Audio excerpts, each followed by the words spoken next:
Entitled woman demands I give her my custom birthday cake because her kid wanted one like it. I had ordered a rather elaborate birthday cake for my daughter's 10th birthday party from a local bakery we frequent. It was a specific design, multi-layered with custom characters and colors, something I discussed with the baker weeks in advance and paid a significant deposit for. The day of the party, I went to pick it up, excited to see the final product. It was perfect, exactly what we had envisioned. As I was paying the remaining balance and the baker was carefully boxing it up, a woman, let's call her EP, and her young child, maybe 5 or 6, walked in. The child immediately saw the cake on the counter before it was boxed and let out an excited gasp, pointing at it. EP looked at the cake, then at me, then back at the cake.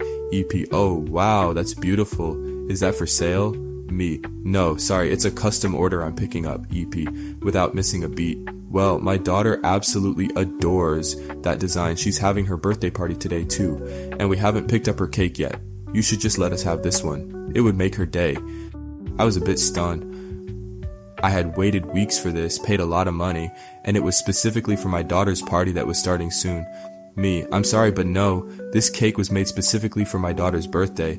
It's a custom order. EP scoffs. Custom order? So, the baker can just make you another one. This one is right here, and my little one wants it. Look how happy it makes her. The child, sensing the tension or just coached by the mother, started doing a little sad lip wobble, looking at the cake with big eyes. Baker, stepping in. Ma'am, this cake is paid for and ready for pickup. It took many hours to create. We cannot simply make another one on the spot. Perhaps we can discuss a different design or a rush order for something else? EP, ignoring the baker, focusing on me. But it's not fair, you already have a cake. My daughter deserves to have the cake she wants on her birthday. You're being incredibly selfish. You probably don't even appreciate all the work that went into it like we would. Me, I appreciate it very much, which is why I ordered it and am paying for it. It's for my daughter's 10th birthday. This isn't a generic cake, it's her cake. EP, oh, she's 10? She's too old for a cake like this anyway. This is clearly meant for a younger child like mine. You should let a younger child have it. It's the right thing to do. Be a good person and share. Me, sharing doesn't apply to things other people ordered and paid for. I'm taking the cake I ordered. Please stop asking. EP then started getting louder, accusing me of ruining her daughter's birthday, being a horrible person, and even suggested I was lying about it being a custom order just to be mean. She demanded to speak to the manager. The baker was the owner, so our manager. She threatened bad reviews and telling everyone she knew not to come here.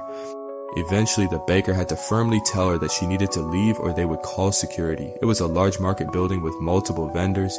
EP finally huffed, grabbed her child's hand and stormed out, muttering about how some people are just cruel. I just wanted my daughter's cake, which thankfully remained untouched and perfect. Still baffled by the sheer audacity of demanding something someone else specifically ordered and paid for, just because her kid liked it. Demanding a custom cake and saying a 10-year-old is too old? Wow, subscribe now for more entitled parent madness. Neighbor demands I cut down a healthy, mature tree on my property because its leaves fall in their yard. We bought our house about 5 years ago. It's on a good-sized lot with several mature trees, one of which is a beautiful oak near the property line. It provides great shade for our yard and frankly, adds a lot to the curb appeal and ecosystem. It's perfectly healthy, well-maintained, and nowhere near their house structure. Our neighbors, who moved in about a year after us, are particular. From the start, they've made comments about the tree. First, it was about the shade on their side, which is minimal and only affects a small corner of their lawn. Then it was about the acorns in the fall. We even offered to help them clean up the acorns near the property line the first year, but they refused, saying it was our problem because it was our tree. The complaints escalated over time, mostly centered around the leaves in the autumn. Now we live in a climate where deciduous trees lose their leaves. It's a fact of life. We rake our yard, they rake theirs, standard stuff, but they seem to think that because the leaves originated from our tree, we were solely responsible for any leaf that dared cross the invisible line between our properties. This past fall, the neighbor, let's call him EP, came over specifically to talk about the tree situation. He wasn't casual about it. He was standing on our driveway with his arms crossed, looking very stern. EP, we've had enough of your tree. Me, my tree? Is something wrong with it? Is a branch looking bad? EP, no, not the tree itself, the leaves, and the acorns, and the shade. It's a nuisance. It's constantly making a mess in our yard. We want you to cut it down. I was taken aback. Cut down a perfectly healthy large oak tree just like that? Me. Cut it down, that's not gonna happen. It's a healthy tree on my property. It's not causing any damage. EP. It's causing a nuisance. We have to spend hours cleaning up after your tree. It's costing us money in bags for the leaves. It's blocking the sun from our prize-winning rose bushes. It needs to go. Me. I understand leaves can be annoying, but that's just part of living with trees. We deal with leaves too. We're not cutting down a healthy, beautiful tree because you don't like raking. EP's face started getting red. He stepped closer. EP. You are obligated as a neighbor to ensure your property doesn't negatively impact mine. This tree is impacting mine. You need to be a good neighbor and remove it. If you don't, we'll consider taking legal action for the cost of cleaning up the mess it makes. Me. Legal action for leaves? That's ridiculous. The tree is healthy and on my property. You are responsible for maintaining your own yard, including dealing with natural things like leaves falling from nearby trees. I've checked. There's no legal basis for you to demand I remove a healthy tree on my property for this reason. EP sputtered, saying I wasn't being neighborly, that he shouldn't have to suffer because I like having a giant weed in my yard, and that he would make my life difficult until the tree was gone. He threatened to report me to the city for something. He wasn't clear. He just kept repeating that I had to cut it down because it was inconvenient for him. He eventually stomped off, muttering threats. The tree is still standing and we have no intention of cutting it down. We've heard him complaining loudly in his yard sometimes, presumably about the tree. It's just wild that someone thinks they can dictate what you do with your own property, demanding you destroy something valuable and beautiful just because a few leaves blow onto their lawn. Stranger demands I swap my assigned window seat for a middle seat so her family, 2 adults, can sit together on a full flight. Boarding a long-haul flight, I had specifically paid extra for a window seat towards the front of the economy cabin. I like to lean against the window and avoid being bumped by the aisle cart. I settled in, got my book out, and was looking forward to a relatively peaceful flight. Just before the cabin door closed, a woman, EP, and a man, her partner presumably, approached my row. They were holding boarding passes but looked confused. They stopped at my seat. EP. Excuse me, you're in my seat. Me. Checking my boarding pass and the seat number above me. No, this is 14A. My ticket says 14A. EP. Looking at her ticket. Oh, well, my ticket is 14B and his, gesturing to the man, is 25D. We're traveling together and your seat is between ours, kind of. You should swap with one of us so we can sit together. Me. 14B is the middle seat next to me. 25D is 10 rows back and an aisle seat. Neither of those are my seat, and neither is comparable to a window seat here. EP. Yes, but we're a family, and families need to sit together. It's important. You're just one person. Me. I understand you want to sit together, but I paid for this specific seat. I'm not moving. EP. Scoffs. Paid extra? For this seat? It's just a seat on a plane. You're being unreasonable. It's a long flight. We want to be next to each other. My partner gets anxious if he's not near me. The partner looked vaguely uncomfortable but didn't say anything. Me. I'm sorry, but I chose and paid for this seat. I'm not swapping for a middle seat or a seat 10 rows back. EP. Fine, you can swap with him then. Pointing to her partner, whose seat was 25D, an aisle seat. An aisle is much better than a middle anyway. You'd be getting a better deal. Me. Why would I swap my window seat in row 14 for an aisle seat in row 25? That makes no sense for me. The answer is no. I'm staying in my seat. EP's voice started getting louder.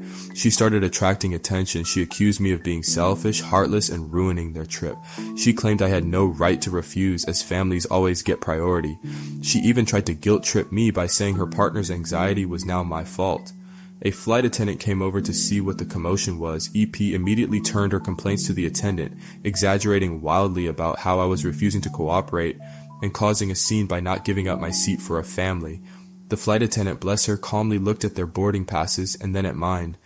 Flight attendant. Ma'am, this passenger is in their assigned seat 14A. Your seat is 14B and his is 25D. We cannot force a passenger to change seats, especially when they have paid for a specific seat type and location. We can see if anyone else is willing to swap, but we cannot make them. EP. But we're a family, and he has anxiety. You have to move her. It's your job to put families together. Flight attendant. We do our best to accommodate requests made in advance, but seat assignments are made at booking and check-in. There are no available seats together on this full flight. You will need to take your assigned seats. EP glared at me, then at the flight attendant, huffed dramatically, and squeezed past me to get to our middle seat, 14B. Her partner trudged back to row 25. She spent the first part of the flight sighing loudly and muttering about some people. I just put my headphones on and enjoyed my window seat. The entitlement to demand someone else's pre-booked, paid-for seat simply because they failed to book their own seats together was astounding. Distant relative demands I pay for their medical procedure because I have a good job. I have a large extended family, many of whom I only see at weddings or funerals. A few months ago, I received a call from a cousin I hadn't spoken to in probably 5 years. Let's call her EP. I was surprised but figured she was calling to catch up or maybe about an upcoming family event. After a few minutes of awkward small talk, she got straight to the point, completely bypassing catching up on our lives. EP. So I heard you're doing really well for yourself. Got a great job, nice house, all that. Me. I'm doing okay, thanks. What's up? EP.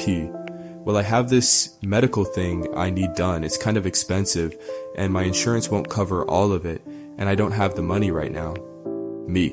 Oh, I'm sorry to hear that. Is there anything I can do to help? Thinking maybe she needed advice on navigating insurance or a small loan for a copay. EP. Yes, that's why I called. You can pay for it. Me. Confused. Pay for the procedure? EP. Yeah. The whole thing that insurance won't cover. It's about $15,000. Since you're doing so well and have plenty of money, it shouldn't be a problem for you. It would be a huge help to me. I was floored. $15,000 from a cousin I barely speak to just because she heard I have a good job? Me, $15,000? EP, I don't have that kind of money just sitting around to give away. That's a huge amount. EP, what do you mean you don't have it? I heard you got a big promotion and you bought that new car. Don't be stingy. We're family. You're supposed to help family out, especially when they're in need and you have the means. Me, having a good job doesn't mean I'm a millionaire, EP. I have my own bills, mortgage, savings goals. I can't just hand over $15,000. That's not realistic. EP, but it's a medical necessity. Are you saying you don't care about my health? That you'd rather keep your money than help your own cousin not be in pain, get better? She vaguely described the issue, but it didn't sound immediately life-threatening, though still something that needed addressing. Me, of course I care about your health, but that doesn't mean I'm obligated to pay for your medical procedures. Have you looked into payment plans or medical assistance programs? EP, why should I do all that when you can just pay for it? It's much easier. And like I said, you have the money. Don't be selfish. What good is having money if you can't help your family when they need it? The conversation went in circles. She kept insisting that because I was financially stable, in her estimation, I was morally obligated to fund her medical care. She used every guilt trip in the book. Family first, you've changed. Remember when we used to play together as kids? She seemed to genuinely believe that my having savings or decent income meant I had a bottomless pit of money specifically for relatives in need.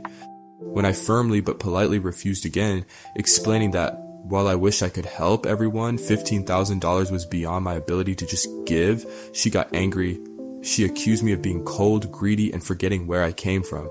She said she would tell the rest of the family how unsupportive I was.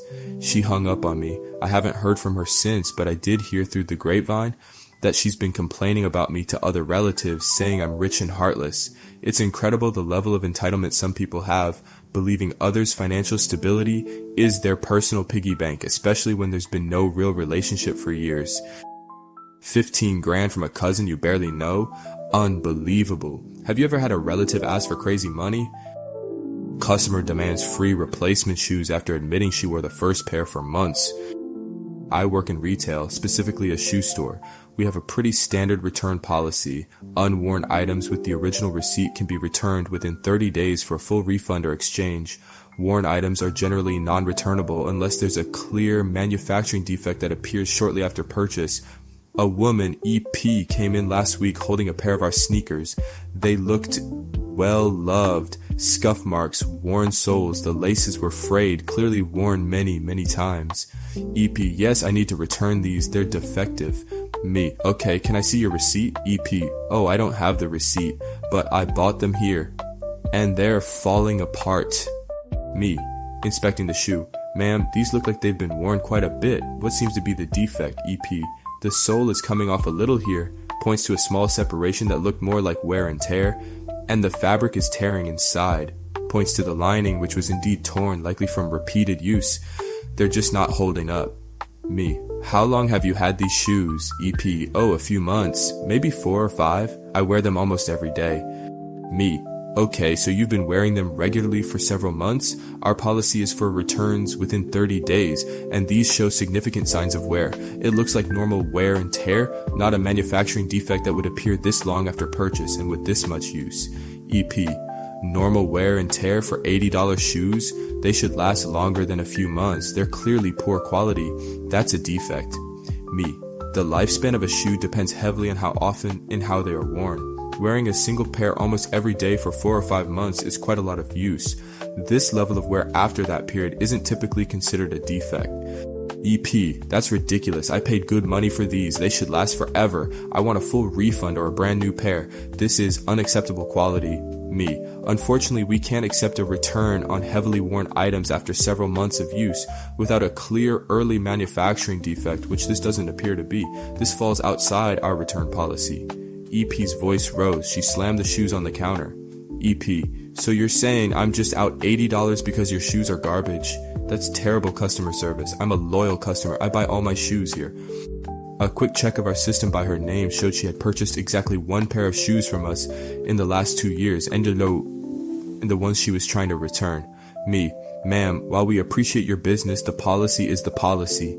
These shoes have been worn extensively. We can't offer a refund or exchange. EP, fine. Then I want a replacement pair. You owe me a replacement for selling me defective goods. Me, as I explained, they don't appear to be defective, just worn out from regular use. We cannot give you a free pair of shoes because the ones you bought wore out after months of daily wear. She started yelling, calling me names, accusing the store of selling faulty products and ripping people off. She demanded the manager. My manager came over, heard the story, looked at the shoes, and gave EP the same answer. EP then threatened to call corporate, write terrible reviews, and tell everyone she knew never to shop here. She eventually stormed out, taking her worn-out shoes with her, still shouting about how entitled we were for not giving her free stuff. The sheer entitlement to use a product until it's worn out and then demand a free replacement under the guise of a defect was just wild to witness firsthand.